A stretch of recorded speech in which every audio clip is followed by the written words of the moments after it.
திண்டுக்கல் மாவட்டத்தில் கொட்டி தீர்த்த கனமழையால் சாலைகளில் மழை நீர் குளம் போல் தேங்கியதால் வாகன ஓட்டிகள் மற்றும் பொதுமக்கள் அவதியடைந்தனர்.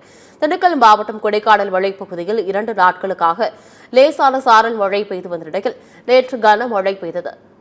மூச்சிக்கல், ஏரி சாலை, பாம்பார்புரம் உட்பட பல்வேறு பகுதிகளில் கனமழை கொட்டி தீர்த்தது.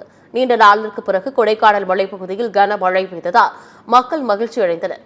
திண்டுக்கல் மாவட்டம் பழனி சுற்றுவட்டார பகுதிகளிலும் 1 மணி நேரத்திற்கு மேலாக கனமழை பெய்தது.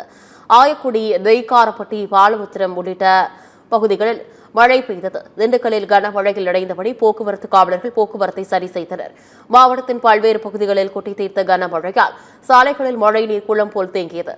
இதனால் வாகன ஓட்டிகள் மற்றும் பொதுமக்கள் அவதியடைந்தனர். 1 மணி நேர மழைக்கு சாலைகள் குளம் போல் மாறியதாக பொதுமக்கள் புகார் தெரிவித்தனர். இதேபோன்று கரூர் மற்றும் சுற்றுவட்டார பகுதிகளில் இடியுடன் கனமழை பெய்தது.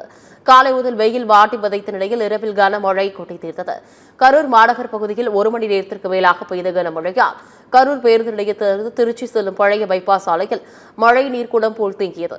இதனால் வாகன ஓட்டிகள் கடும் சிரமத்திற்கு ஆளாகினர். மேலும் பாதாள சாக்கடை நிரம்பி தண்ணீர் வெளியே வெள்ளம் போல் சாலையில் பெருக்கெடுத்து ஓடியதால் சுகாதார சீர்கேடு ஏற்படும் சூழல் காணப்பட்டது. கடற்குள்ள தண்ணி போயிருது, யாரும் கேட்க மாட்டாங்க. கவுன்சில் போட்டு கொஞ்சம் கண்டுக்கல, மேரம் வந்தபோது மேரமும் கண்டுக்கல. இப்படி தண்ணி எப்படி யாரும் பாக்குறது? கடை 10 வருஷம் வருது.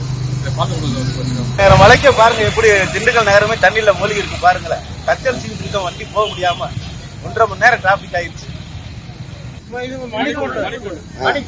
3 மாசம் கூட இல்லைங்க. 3 மாசம் போகல, தண்ணி போகுதான்னு பாருங்க. தண்ணி பூரா 6 அப்படியே போகுது. திருநெல்வேலி மாவட்டம் மணிமுத்தாறு மற்றும் அதன் சுற்றுவட்டார பகுதிகளில் நெல் அறுவடை பணிகள் மும்முரமாக நடைபெற்று வரும் நிலையில் திடீரென பெய்த கனமழை காரணமாக அறுவடை பணிகள் பாதிக்கப்பட்டது.